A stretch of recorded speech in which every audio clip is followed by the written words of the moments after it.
Olá, eu me chamo Luciana Garcia e fui convidada pela Esther para conversar com vocês sobre a violência na escola, né, e na família. O quanto a família e, de repente, a violência na família também pode ajudar, né, a contribuir com a violência na escola.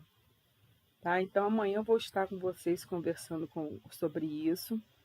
E só para a gente iniciar a pensar um pouquinho sobre o assunto, eu vou dar 2 exemplos para vocês. Bom, eu sou um exemplo vivo de violência na família, né? Meu pai era alcoólatra, ele bebia o dia inteiro, ele já acordava bebendo e ia dormir bebendo, bebida quente. Bom, a gente conhece várias pessoas que são alcoólatras e algumas delas são calmas, né? Bebem, vão dormir e tá tudo bem. O meu pai não. Meu pai ficava muito violento. Então meu pai chegava em casa e espancava a gente, espancava a minhas irmãs. Eu tenho uma irmã mais velha por parte de pai que não mora mais aqui, mora no Mato Grosso, porque meu pai era de lá, do Mato Grosso do Sul. E uma irmã menorzinha que a gente tentava proteger. Foi a que menos apanhou porque a gente protegia ela, ela era muito pequenininha. E a minha mãe apanhou muito. Eu me lembro muitas vezes da gente pulando o muro, a minha irmã mais velha me pulava primeiro, né? Me entregava a minha irmãzinha pequenininha para eu segurar no colo, e ela pulava depois. E a gente de camisola ia andando, que a minha avó morava no outro bairro, muitas ruas depois, mas a gente ia andando de noite, madrugada. Às vezes, aqui na rua que eu morava, na época, só tinha uma pessoa que tinha carro, que era dono de um bar. Ele via os gritos, as confusões, e vinha com o carro e dava carona pra gente. Outras vezes a gente ia a pé mesmo. E a gente não podia abrir o portão, porque o nosso portão fazia um barulho, aquele rim, né, que ninguém passava óleo. E ele reconhecia. E se ele reconhecesse aquele barulho, pronto, vinha atrás da gente. Então a gente pulava o muro por isso. E minha mãe ficava aqui, né, como as pessoas chamam de boi de piranha, né, assim que acontece na roça. Um boi entra primeiro na água para as piranhas atacarem e para os outros bois conseguirem atravessar o rio. E a minha mãe ficava aqui assim. Minha mãe apanhava.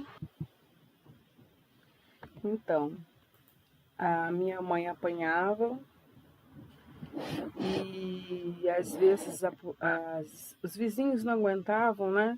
Chamavam polícia, dava confusão, aí meu pai ameaçava os vizinhos. Era muito complicado. Com isso, eu cresci uma criança fechada, eu não conversava com as pessoas, eu parecia um bichinho do mato.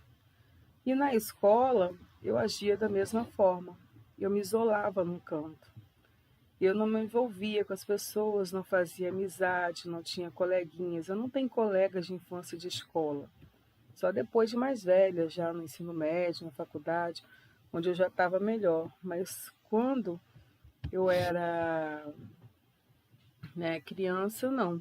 Eu não tenho esses amigos de infância, né? Então, é uma coisa muito complicada para mim. Eu me trancava, eu chorava sozinha. Eu tentei suicídio 5 vezes.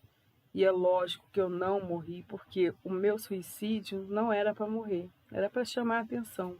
Eu queria que as pessoas olhassem para mim e vissem meu sofrimento.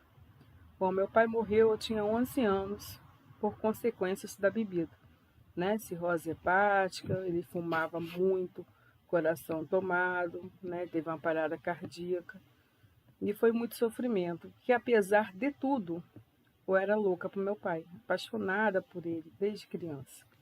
E os 2 últimos anos que ele não estava bebendo por causa da doença, a gente se integrou muito. Ele estava em casa o dia todo, né? Ficava mais com a gente do que minha mãe. Minha mãe tinha 2 empregos.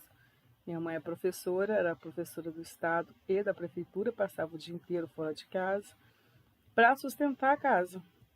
Exatamente porque ele, né, estava encostado, recebia um dinheirinho, mas mesmo na época que ele trabalhava, o dinheiro era todo para bebida. E depois que ele encostou, o dinheiro era todo para o remédio. Então, minha mãe que sustentava a casa. Então, é para vocês entenderem, assim, eu me tornei uma criança retraída. Eu tinha baixa estima, eu achava que ninguém me amava, que eu era muito feia, que eu era gorda, que eu nunca ia ser amada por ninguém, né? Que eu ia sempre ser sozinha. Foi muito difícil me livrar disso tudo. Né? Na época, o que me ajudou muito foi um grupo jovem que eu participei de uma igreja e conversei com várias pessoas e as coisas foram melhorando e eu aprendi a me perdoar porque eu me sentia culpada. Eu também fui vítima de violência sexual, né? Por um tio paterno e por um vizinho. E não falei nada para ninguém, exatamente por eu ser retraída e por eu ser muito fechada e ter medo. E no fundo, as mulheres que passam por isso, as meninas, principalmente na minha época, 11 anos era muito criança. Eu brinquei de boneca até os 13 anos. Hoje em dia as meninas de 11 já estão querendo namorar, mas na minha época não era assim. Então eu me tranquei. Eu achava que eu era culpada. Um dos motivos que eu tentei o suicídio não foi só para chamar atenção por causa do meu pai, foi por causa disso que eu passei também. Eu achava que a culpa era minha, né? E o que que acontecia dentro da escola? Eu me retraía. Eu era aquela criança que ficava no canto, que não conversava com ninguém. Eu estudava, tirava notas boas, mas eu era conhecida, eu tinha o que hoje as pessoas chamam de déficit de atenção. Então, na minha época, não tinha esses diagnósticos, mas provavelmente eu era isso, porque minha mãe era chamada na escola para dizer que eu vivia no mundo da lua, que eu não prestava atenção em nada, que eu não via nada, né? A hora que eu me percebi nisso, eu resolvi tomar um rumo da minha vida e mudei. Eu passei a sentar lá na frente, prestar atenção em tudo que o professor falava e às vezes não precisava nem estudar em casa.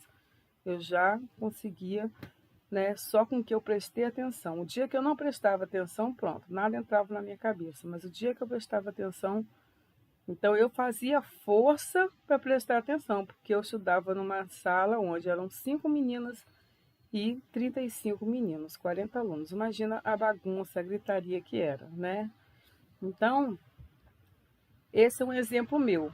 Uma criança que viveu violência física, violência sexual e violência psicológica, porque eu tremia.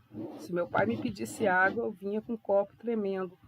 E eu deixava o copo cair, eu quebrava o copo, e eu apanhava porque quebrava o copo. E eu já sabia a sequência, isso acontecia todos os dias, porque o meu medo era muito grande.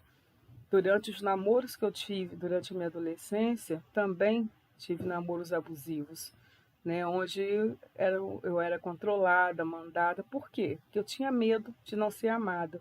Então fazia tudo que me pediam, né?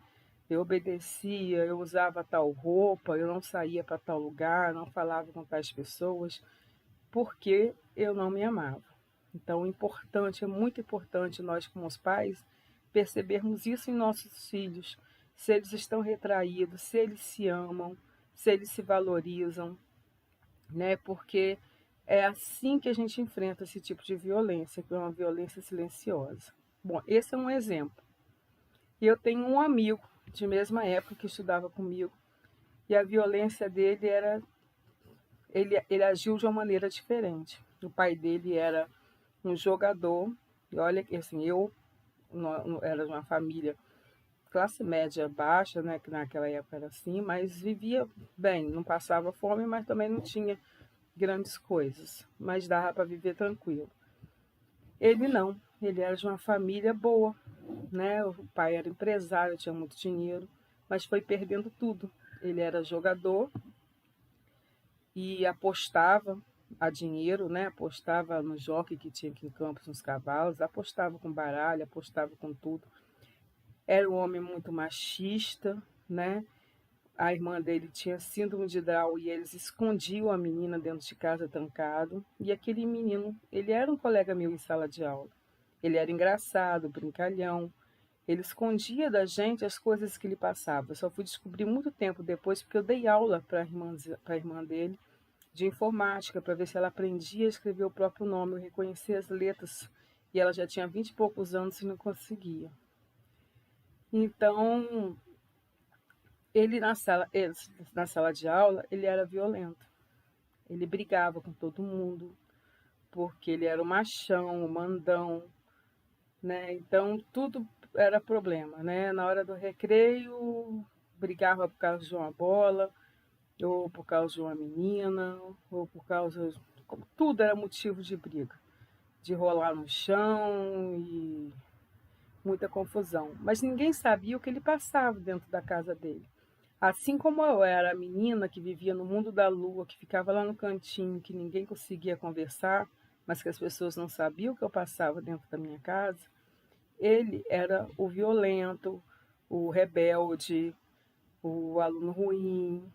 Na nossa época, nessa época a gente era muito criança, eu não sei se ele chegou a usar droga ou não, mas eu tinha um outro na sala que a gente sabia que usava, né? Que era até vizinho meu, também posso falar a história dele, né? Foi abandonado pela mãe e pelo pai, criado pela avó. Ele se sentia abandonado, que não era amado, porque os pais, cada um seguiram, né? Cada um foram para o Rio, conseguir emprego, trabalhar, e a gente não conhece o outro lado. De repente, aqui em Campos não conseguia um emprego, então os pais precisavam correr atrás e deixar ele aqui com a avó. Mas a cabeça da criança ele é diferente, por isso que é importante conversar com a criança. Antigamente não se conversava com a criança, não se chamava, não explicava, e é importante ele entender o porquê que aquilo está acontecendo, né? Então ele achava que ele tinha sido abandonado, e ele foi muito revoltado também, levadíssimo, ele se juntava com esse outro na escola, e era a dupla perfeita, né? Botavam fogo na escola. Esse eu sei, que o futuro dele foi muito triste, ele usou drogas. Eu sei que ele foi para o Rio depois atrás dos pais, se envolveu com pessoas erradas e morreu. Né? Foi assassinado numa briga lá de alguma coisa a ver com tráfico. E eu fiquei muito triste, porque na sala de aula ele era meu coleguinha, né? Meu coleguinha. Eu não tinha intimidade, mas eu observava de longe eles. Eram meninos engraçados, brincalhões, quando não estavam brigando. E eu fiquei muito triste com isso. Então, com certeza, vocês devem vivenciar isso na vida de vocês. Vocês veem, vivem nisso, né? No mundo de violência. A violência, ela pode ser física, mas ela pode ser psicológica também, que às vezes é muito pior, que é mais difícil de ser identificado e tratado. E isso reflete nas crianças, e as crianças levam isso para a escola. O que eu quis dizer com esses 3 exemplos é que cada um leva de um jeito. Tem a criança que se retrai, que a gente tem que vigiar, porque ela vai cortar o próprio corpo, ela vai tentar suicídio, pode às vezes não ser por querer, só para chamar a atenção, como no meu caso, e outras vezes o desespero, a dor, o sofrimento de tudo que passa em casa pode ser muito forte e verdadeiro, a ponto dela querer mesmo morrer, não só chamar atenção, como foi o meu caso. E existe aqueles que começam a agredir dentro de casa. Então, os pais cada vez passam mais tempo fora de casa, trabalhando o dia inteiro, a gente entende, porque eu praticamente passo o dia todo fora de casa. Então, a gente, quando está em casa, a gente tem que ter um tempo de qualidade, a gente conversar com o filho, explicar tudo. Minha mãe foi maravilhosa. Eu não usei drogas porque eu não quis, porque eu tive um namorado que usava, que revendia. Eu não quis. Por quê? Porque eu tive uma base muito forte, uma base religiosa e uma base familiar. Mas outros não têm as chances que eu tive. Então a gente vai conversar sobre isso amanhã. Como que a violência doméstica dentro de casa, a falta de diálogo, o distanciamento entre pais e filhos refletem nas atitudes deles na escola. Porque eu, como professora, já chamei pais para conversar e escutei tipo assim, mas ele dentro de casa é tão quietinho, não consigo entender que ele seja assim na escola, né? Teria que filmar para a mãe ver que na escola ele era outra criança, porque ele botava a revolta dele na escola, ele batia nos colegas, ele enfrentava os professores, né? Xingava os professores, ameaçava, alguns chegam a rabiscar o carro do professor, deixar ameaças no quadro para quando o professor entrar já está lá escrito. Então, a gente tem que estar sempre analisando nossos filhos e cuidando dele. A responsabilidade da educação, da moral, né, das virtudes dos nossos filhos é nosso como os pais. Nós temos que dar essa educação a ele. A escola dá a educação da disciplina, né, das matérias, matemática, português. Não que a gente não possa e não deva ajudar nas outras, a gente ajuda, tanto é que a gente tem filosofia, sociologia, religião, exatamente para ajudar, assim como os professores de outras disciplinas também conversam, mas não é nossa obrigação. Então, a gente vai conversar amanhã sobre isso, tá bom? Um abraço, um prazer conhecer vocês. Até amanhã.